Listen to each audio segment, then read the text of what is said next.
Hey y'all, welcome to Amy's Louisiana Kitchen. I'm Amy.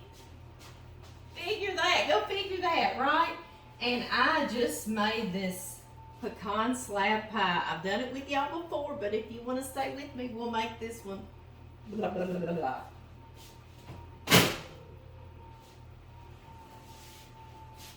And I just made this pecan slab pie. If you want to make one with me, stay with me. No, I don't like that. I just pulled this pecan slab pie out of the oven, and if y'all want to stay with me, we'll make it together. Hey y'all, I have made this pecan slab pie with y'all before. Y'all loved it, and it's so impressive, right? I know, looking anyway, it's real easy to make. But this time I am pushed for time. Last time I made a homemade crust. It's a buttermilk pie crust. If you've never had it, please go find that video. I'll put it in this description and under the recipe so you can watch that one too. But tonight I am pushed for time, and I'm wanting to make, it's 9 o'clock at night, and I'm wanting to make our nephew Joshua, it's his birthday, and it's 9 o'clock at night, right? I know, it tells you what a crazy day, weekend I've had. So what I'm going to do is cheat tonight. We're cheating. We're going to use some store-bought pie crust, and we're going to put it in this to make that slab. So I've got to get these out that big. So what you do, when I did this years ago using store-bought pie crust, I tried to put them beside one another and roll them, and you had thick places and you had thin places, and it was a mess. So then I discovered you put one on top of one another and you roll it out from there. I want to make sure I've just got some all-purpose flour. I do not want it to stick. No, I don't. Because we got to get it as big as that pan, right? Yes. So yeah, I don't care. Do y'all ever do that, or do you get stubborn and say, by George, I'm going to finish what I planned? I do too. I don't know who we think we're, proving that to. I don't know. Some of us are just silly like that, right? I know it. But yeah, we love Joshua, and y'all know I love to love on people with food, so that's what I'm going to do. This is his favorite. I made it for him with y'all maybe year before last. And he's not going to care if I give him this little cheat on a crust this time. He will still enjoy that pecan slab pie, won't he? I know. Maybe less 2 little pieces for Aunt Amy and Uncle John, right? Okay, guys, do y'all see how this is working? I know. That's fantastic, isn't it? I've got my oven at 450 degrees Fahrenheit because it's going to cook for about 10 minutes. Blind baking, so it won't be soggy on the bottom with our pecan mixture. All right, y'all, that fits on there pretty good. Doesn't have to be beautiful because we're going to make it pretty in a minute. And if it's got excess flour on it, you're welcome to dust that off. You have done what you needed to do, flour. You kept us from sticking to this board. And the rolling pin, I hope everybody's weekend's gone well for them. Ours, I'm busy. I know I'm taking care of my daddy with my other little sister, Ginger. And I had Ashley off Friday. No, Thursday. I don't even know what day it is, right? And then I got Addie for the weekend. She and I went shopping for her. Do y'all see how I just rolled that up? I know I'm laughing. On this rolling pin. And you can unroll it right here. Isn't that fantastic? I think so too. This pan is it's a 12 by 17. You can do a 10 by 15 too, and it's beautiful in that. And I buttered it really well, okay? All right. So yeah, then Addie and I went shopping at the mall. She's going to her first school dance. She's 12. I'm just pushing this down in the corners and on the edges. And it's a Valentine dance, so she's excited about that. So she and I shopped together, and we found a beautiful, beautiful pinky, purpley dress. and beautiful sparkly shoes. And her mama's taking her to get her hair done and getting her makeup done. So she's so excited about this first dance. Now, she's not going with anybody, no. I would be like, ah, at 12. But you know, you just go and you check it out and see what it's all about. So anyway, I've been doing granddaughter the past few days, and my daddy. And then John and I still have our lives going on and our farm going on. So yeah, it's got 9 o'clock at night and it's Joshua's birthday. And I am not giving up. We're about to crank this out for him. Okay, y'all, you see I kind of just tucked the excess in, kind of rounded it, tucked it under itself like that. And then I'm going to kind of push it over the edge because we want to bake it in the oven and we want it to stay on the edge. And I take this fork, this is a meat fork, you see it's a big old fork. And I like to use it to press it down. You could use your finger and do a pretty little fluted edge, but I love this fork on this big old slab pie because it takes a while if you're using your finger. So I love to use this fork. And I just go along the edge with my fork and just stamp it down, kind of like that.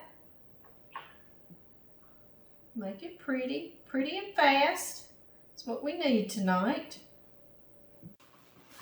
I have parchment paper because we need to blind bake this here crust, don't we? Yes, we do. And it doesn't like to sit in there well. I know y'all seen me fight with it before. Martha Stewart taught me this years ago. And it works so well. So here we go. Not personally, just me watching her show when I was a young girl. All right, y'all. Now, put it like that. Now it will go down in the cracks and the corners and work really well. These are dried beans I've had for years and years. I use them to blind bake with, and then I just let them cool and put them right back in a container. They're normally in a big glass jar, but I use that to make that boosted apple cider, so I poured them in that because they work time and time again. And where I need these mostly is on all the edges, really nice and high, so that crust will stay up. And okay, guys, I'll see y'all in 10 minutes.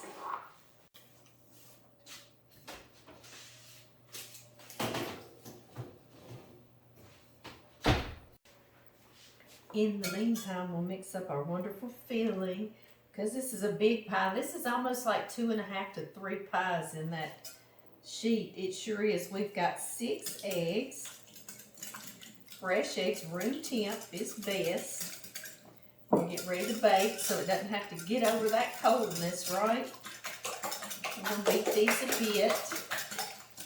And into that, I'm going to add 1 teaspoon of salt. I'm going to add 1 3/4 cup of brown sugar. And y'all don't worry about this recipe. I'll put it under the title, okay, and in the description box. 2 tablespoons of all-purpose flour. There we go. 1 1/2 cup of melted butter. Y'all know I want to get all that goody.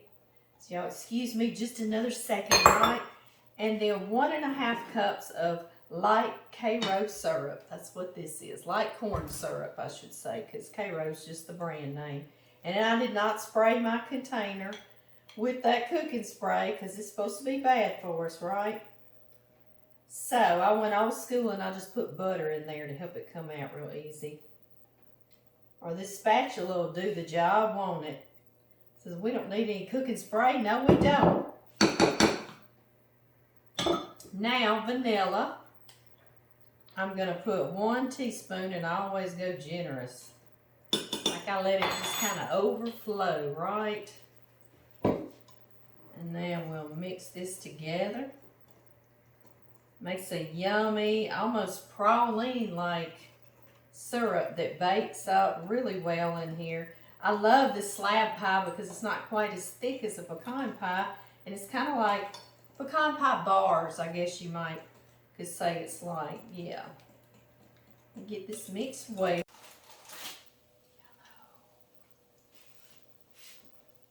I had to stop, guys, and grab our pie crust out. It is ready. Sitting here behind us. It doesn't have to cool because all this is going back in the oven. But turn your oven down now to 325. Please don't put it back in there at 450 or we're going to burn our little slab pie up, right? So 325 degrees and let it be cooling down a bit before. Y'all reckon I can get the beans out of here without making a royal mess in front of y'all? Right? There we go. Now I have about 6 cups of pecans. I don't like all those little bitty, the pecan dust in the bottom in my pie, right? And when I say pecans, I mean pecan halves. That's what I meant. You could do chopped pecans if you want to. I just like the halves. Like how it bakes better. I don't like how it cuts better. Chopped pecans cut better in the pie, don't they? I know. But anyway, we're going to make it look pretty, right? Yeah. We'll get over how it cuts. We'll just use a sharp knife. Like I say, I don't like the pecan dust in the bottom. And if you want to do like when I was younger, you can see it in place 1 pecan at a time. 1, 2, 3, 4. Yeah, I did. Sometimes I do them diagonally. I had more time on my hands then, y'all. I really did. And I didn't think I did, so anyway, sometimes I think I complain to God, and then he says, well, little girl, let me show you how much time you really have on your hands. Let me give you more. So then when you don't have that more, you'll be appreciative of the time you did have, right? Yeah, sometimes I think that. I do. Anyway, I'm trying to learn. I'm trying to learn. Yes, I am. Okay, 6 cups of pecans. Just like this. As pretty as you want to make them. It turns out real pretty anyway, doesn't it? Yes, it does. We'll take our beautiful syrup. And we're just going to try to pour it evenly over the top. And I try to do it a little slow so I won't move all my pecans all over the place.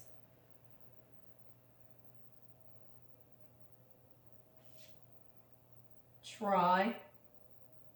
And now it's going to bake at the 325 degrees for about 40 to 45 minutes. Low and slow, right? Like we're barbecuing. There we go. No, I'm not going to waste any of that goodie. No, I'm not. I know I'm going to make y'all proud. Yes.